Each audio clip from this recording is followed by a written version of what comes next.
Welcome to Shabbos Shoutout. This past week's Torah portion, Ki Sisa, contains the famous and difficult story of the Egel HaZahav, the golden calf. The Almighty accepted Moshe's prayers for the Jewish people's forgiveness, and Hashem taught Moshe the 13 attributes of mercy. It says in the Torah that Hashem came down in a cloud to teach these prayers of mercy to Moshe. These attributes of mercy make up a large part of our prayers on Yom Kippur and other fast days. But the question is, why does the Torah say that Hashem came down in a cloud to teach Moshe these prayers? Why didn't it simply say that he called out or taught Moshe the prayers of mercy? The surname Kamenetsky is well known in the Jewish world. Rav Yaakov Kamenetsky, who passed away in 1986, was one of the Gedolei Hador, one of the great rabbis of his generation. Among Rav Yaakov's prominent children was Rav Binyamin, who passed away about 5 years ago. Rav Binyamin was a great Talmid Chacham Torah scholar in the mold of his illustrious father, and also a deeply caring individual. After being involved with his community for many years, Rav Binyamin knew many women who unfortunately lost their husbands. Later in life, he began calling them every week and continued that mitzvah until just before his passing. Rav Binyamin's grandson, Rabbi Shmuel, tells the story of how he remembers visiting his grandfather's house every Friday when he was a child. His Ze'ev was usually working the phones in his study, calling widow after widow.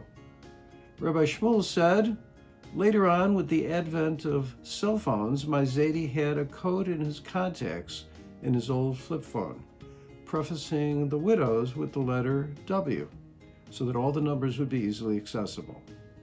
Rabbi Shmuel continued, "I remember driving with my grandparents to a family simcha, and almost the entire time, my Ze'ev was calling and wishing a good Shabbos to the widows who were on the list." After Rav Binyamin's passing, the family heard from over 70 women that they used to get a weekly phone call from the rabbi. Rav Binyamin would take notes and ask each family about how the members of their family were doing. Rav Binyamin Kamenetsky's deep caring for widows made the incident that I'm about to share all the more perplexing. Once, a father had passed away while his son was still very young, before bar mitzvah age. To make things considerably worse, shortly before the boy's bar mitzvah, the mother became extremely ill. Rav Binyamin went to visit her in the hospital. A few weeks before the son was to become bar mitzvah, Rav Binyamin was there, and shockingly she said to Rav Binyamin, "Please do me a favor. I don't want you to come to my son's bar mitzvah." What? Rav Binyamin Kamenetsky, the great Talmid Chacham and comforter of widows, was now being told by a newly bereaved widow not to come to her son's bar mitzvah? What could possibly have been behind the mother's directive to the rabbi? She told Rav Binyamin that on the same night her family was planning the bar mitzvah for her son, another boy in his class was also making a bar mitzvah.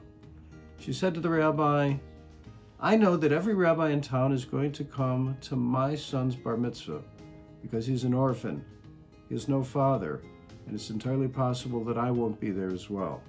All the rabbis are going to come to my son's bar mitzvah, and no one will be going to the other boy's simcha.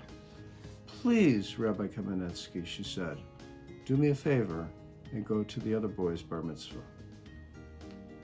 Here is a woman who is enveloped in a terrible cloud of personal tragedy, and she was suffering. And yet at the same time, she was able to think, what's going to be with this other boy? We asked at the outset why it was necessary for the Almighty to come down in a cloud to teach Moshe the prayers of mercy. The Almighty is teaching us a lesson. When things are bright and sunny, it's easy to think about others. However, when you find yourself in the middle of a cloud, when you have your own problems to worry about, it's considerably more difficult to empathize with someone else's problems. Hashem came down in a cloud and told Moshe and the Jewish people that when it comes time to pray, Worry about the needs of others, not just yourself. Good Shabbos.